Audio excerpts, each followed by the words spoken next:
This is Dr. Heidi Larson speaking to all of the scientists in Geneva, Switzerland about vaccine confidence. You've seen a lot of news about the growing questioning environment, but what I'm trying to look at here is where does safety come up in the broader look at where the confidence problem is. And again, safety rises to the top. This was in the US. I've done a lot in Europe.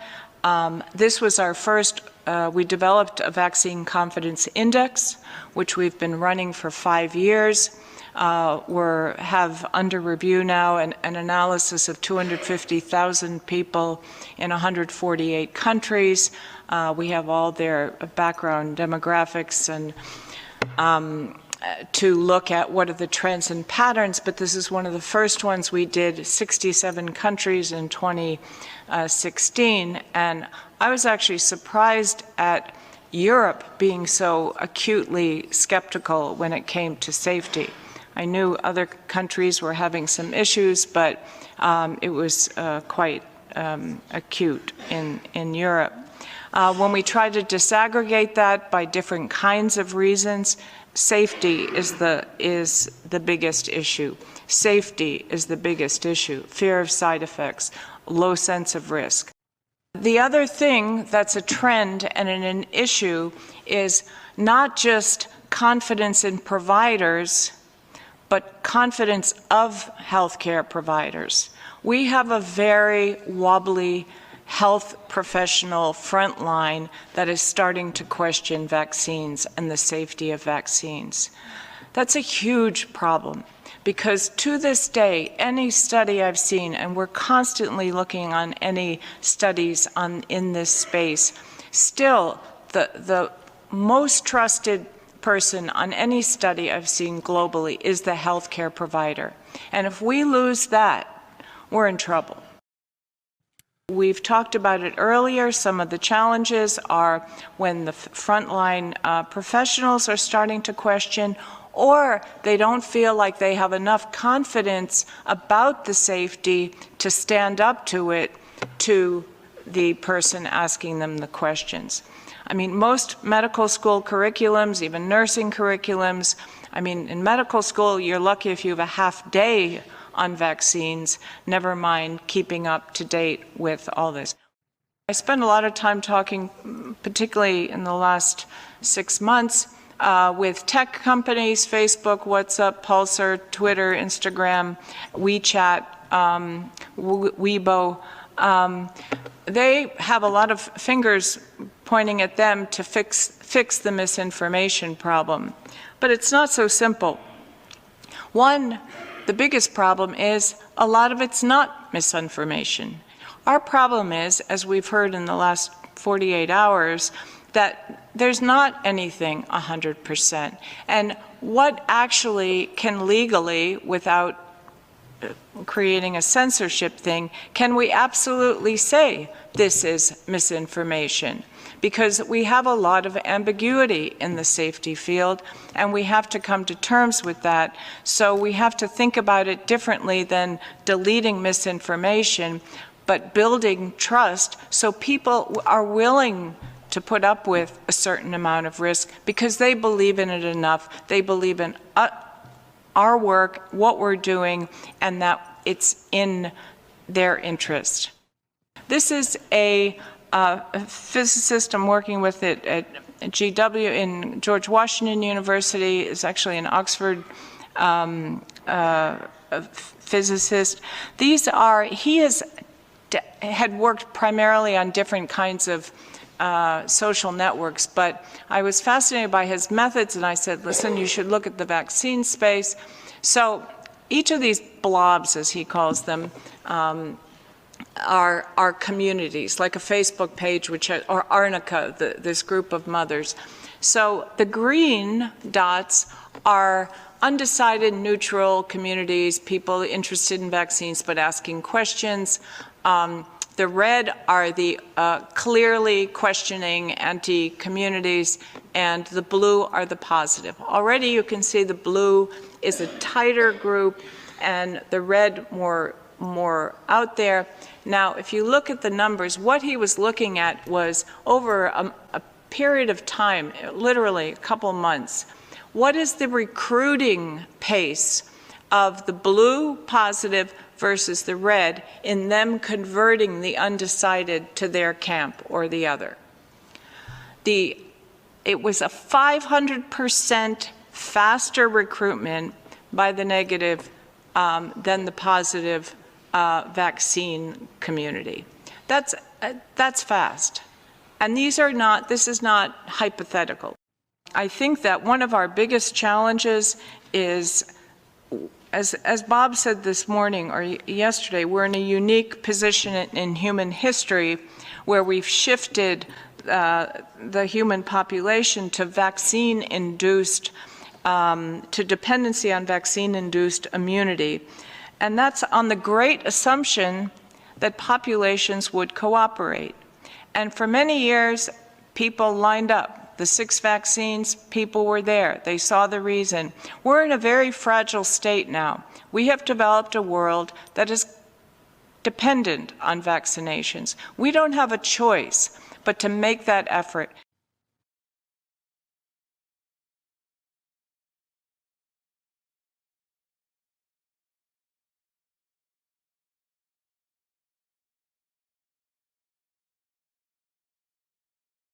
There's a lot of safety science that's needed, and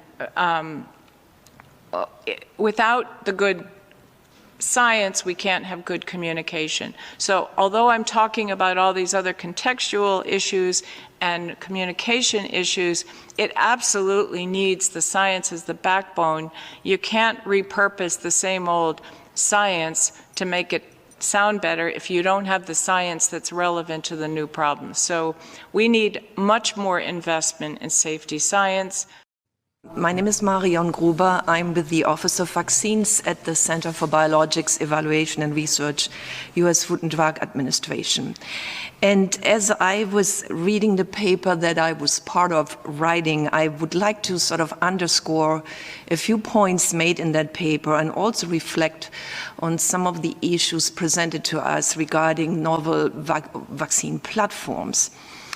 So I think vaccines, regardless whether they are generated using new and innovative technology or whether more standard conventional technologies are applied, they do require safety surveillance and monitoring that is specifically tailored to the vaccine that is under consideration using available pharmacovigilance systems. So in other words, the risk management plan for each particular vaccine will need to take into the consideration the pre-licensure safety database, potential safety signals that may have been identified during pre-licensure clinical safety trials, other perhaps even theoretical safety concerns, and also need to take into consideration the disease to be prevented, the target population, and the proposed indication in order to really inform risk management. I'll just say a few words about adjuvants. So adjuvants are added to vaccines for many reasons, but primarily to make the vaccines work. And as we enter the next decade, and we're trying to make vaccines against malaria, TB, HIV, GBS, RSV, it is extremely likely that these are going to require adjuvants. And yet, every time we add an adjuvant to a vaccine, the people that are using the vaccine look at it, and if there's an adverse event, we know what they're going to say. It's the adjuvant that caused that adverse event. And we've seen clinical studies in the past where a single adverse event has been blamed on the adjuvant in the development trials, and things come to a standstill while we go in and spend many years trying to investigate, is the theoretical immunostimulation induced by that adjuvant responsible for the adverse event? Now, over the years of GACS, over the last 15 years, we've seen many accusations. I'm going to begin off with aluminium. So this was accused of causing macrophagic myofasciitis. And yet, this complex word typically only occurs many years after potential administration of the aluminium. And as we go forwards with the immunostimulators like MPL, like the saponins, we are likely to see every time that there is an association, be it temporal or not temporal, the first accusation is it is the adjuvant. And yet, without adjuvants, we are not going to have the next generation of vaccines. And many of the vaccines that we do have, ranging from tetanus through to HPV, require adjuvants in order for them to work. So the challenge that we have in front of us is how do we build confidence in this? And the confidence, first of all, comes from the regulatory agencies. I look to Marion. When we add an adjuvant, it's because it is essential. We do not add adjuvants to vaccines because we want to do so. But when we add them, it adds to the complexity. And I give courses every year on how do you develop vaccines, how do you make vaccines. And the first lesson is, while you're making your vaccine, if you can avoid using an adjuvant, please do so. Lesson 2 is, if you're going to use an adjuvant, use one that has a history of safety. And lesson 3 is, if you're not going to do that, think very carefully.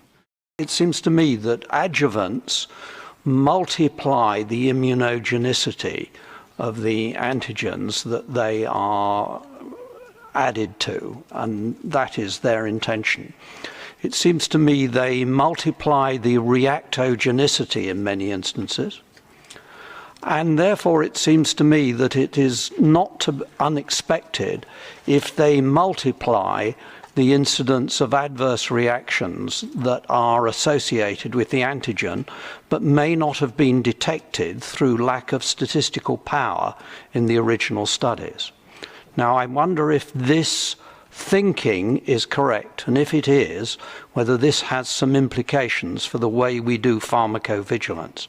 Because one vaccine that has one antigen and an adjuvant, and another vaccine that has a different antigen and no adjuvant, the reason for the difference is not immediately obvious. So with the local reactogenicity, you are correct. As we add adjuvants, especially some of the more recent adjuvants, such as the AS01 saponin-derived adjuvants, we do see increased local reactogenicity. The primary concern, though, usually is systemic adverse events rather than local adverse events. And we tend to get in the phase 2 and the phase 3 studies quite good data on the local reactogenicity. Those of us in this room that are beyond the age of 50 who've had the pleasure of having the recent shingles vaccine will know that this does have quite significant local reactogenicity. If you got the vaccine, you know that you got the vaccine. But this is not the major health concern. The major health concern which we are seeing are accusations of long-term effects. So what we have to bear in mind is that we don't use adjuvants by themselves. The adjuvant is used in combination with an antigen. And an adjuvant may give quite different responses depending on which antigen it is combined with. So the fact that an adjuvant is shown to be safe with one antigen might give a different response with another antigen because of other things that are with that second antigen, including impurities. So to come back to this, I'm going to once again point to the regulators. It comes down to ensuring that we conduct the phase 2 and the phase 3 studies with adequate size and with appropriate measurement. Doing surveillance is necessary, but understanding how these things work is also necessary so that we can assess plausibility. So in our clinical trials, we are actually using relatively small sample sizes, and when we do that, we're at risk of tyranny of small numbers, which is you just need a single case of Wegener's granulomatosis, and your vaccine has to solve Walt's. How do you prove a null hypothesis? And it takes years and years to try to figure that out. So it's a real conundrum, right? Getting the right size, dealing with the tyranny of small numbers, making sure that you can really do it. And so I think one of the things that we really need to invest in are kind of better biomarkers, better mechanistic understanding of how these things work so we can better understand adverse events as they come up. One of the additional issues that complicates safety evaluation is if you look at and you struggle with the length of follow-up that should be adequate in a, let's say, pre-licensure or even post-marketing study, if that's even possible. Because, I mean, one has to acknowledge the longer you follow up, the more you perhaps see adverse events that have nothing to do with the adjuvant vaccine combination, but maybe, again, coincidental. But the problem is, you know, how do you deal with that data? And again, as you mentioned, pre-licensure clinical trials may not be powered enough. It's also the subject population that you administer the adjuvant to, because we've seen data presented to us where an adjuvant, a particular adjuvant added to a vaccine antigen did really nothing when administered to a certain population, and it's usually the elderly, you know, compared to administering the same formulation to younger age strata. So these are things which need to be considered as well and further complicate safety and effectiveness evaluation of adjuvants combined with vaccine antigens. Coming down the pike, maybe relatively quickly, is a new target population for us in vaccines, and that's maternal immunization. And these are women who are pregnant, who will have all kinds of adverse events associated with their pregnancy. Part of the problem is that we don't have a strong enough pharmacoepidemiologic baseline in the target populations that we're studying to be able to say, is this an expected adverse event due to pregnancy, or is this related to the vaccine? So I do think an investment in that kind of epidemiologic baseline is going to be critically important if we don't want to derail some of our maternal immunization vaccines as they go into low resource settings. Dr. Sun. Yeah, I just want to make a clarification on the use of vaccines in pregnancy. Unless there is a study of that vaccine in pregnant women, even though that age indication, you know, may fall in within that age indication, it is still not considered. We will be still use in pregnant women will still be considered off-label. As we were having the discussions, something was just going through my mind, which I will need clarification. Outside vaccines, for instance, we take Septrin and Fancida, they potentiate each other. And there are so many other drugs like that.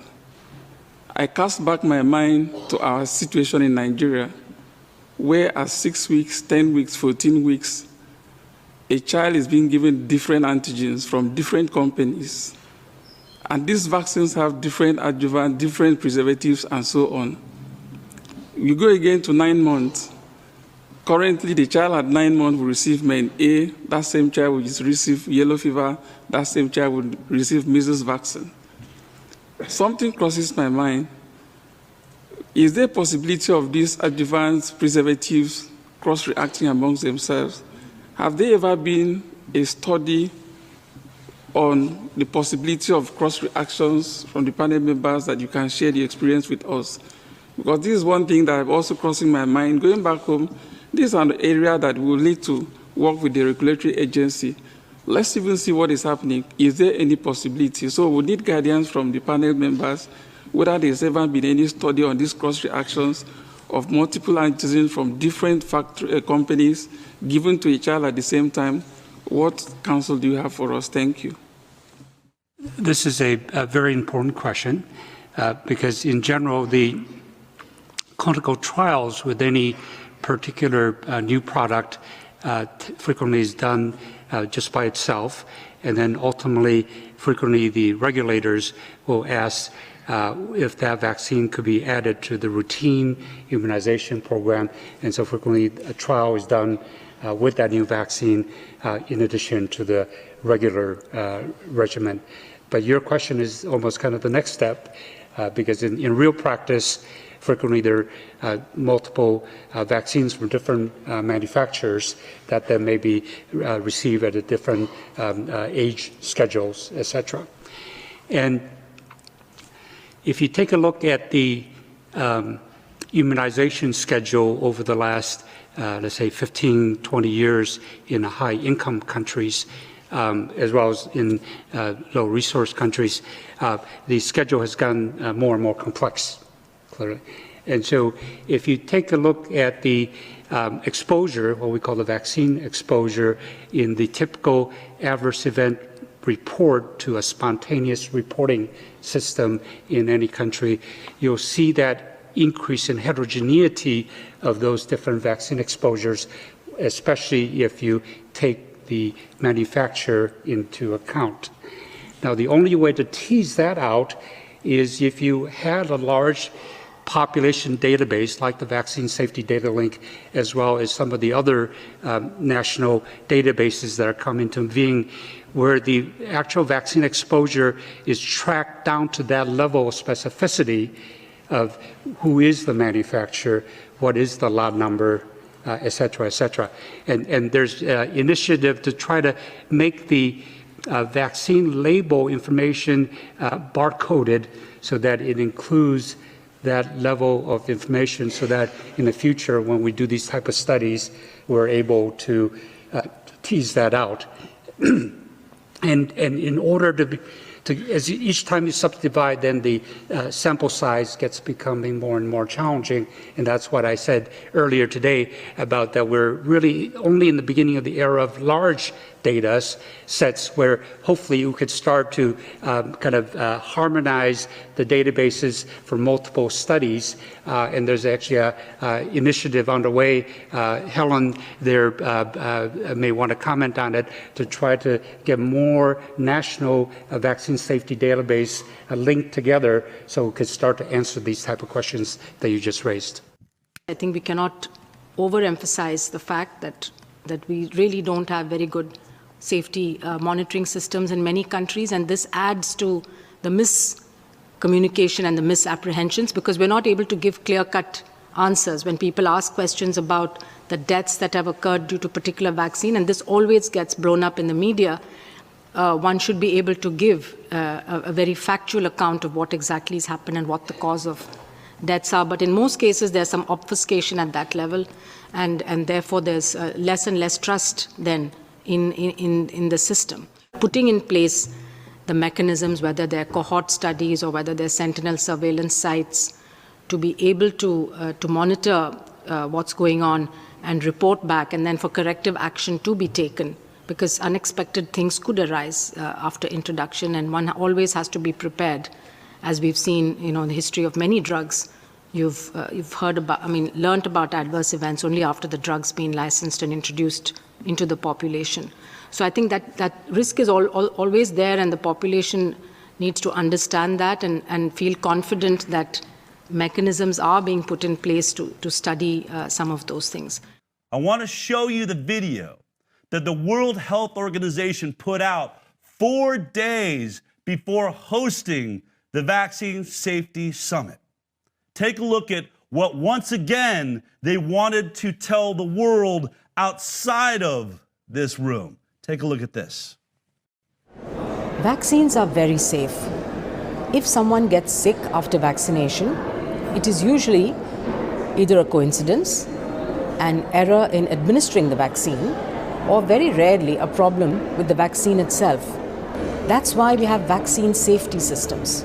Robust vaccine safety systems allow health workers and experts to react immediately to any problems that may arise.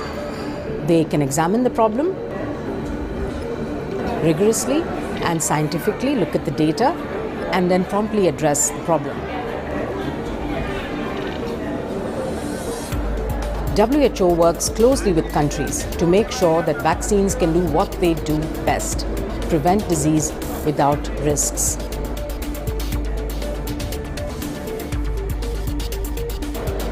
New vaccines against malaria, meningitis, and encephalitis in Asia and Africa are now being thoroughly monitored with support from WHO.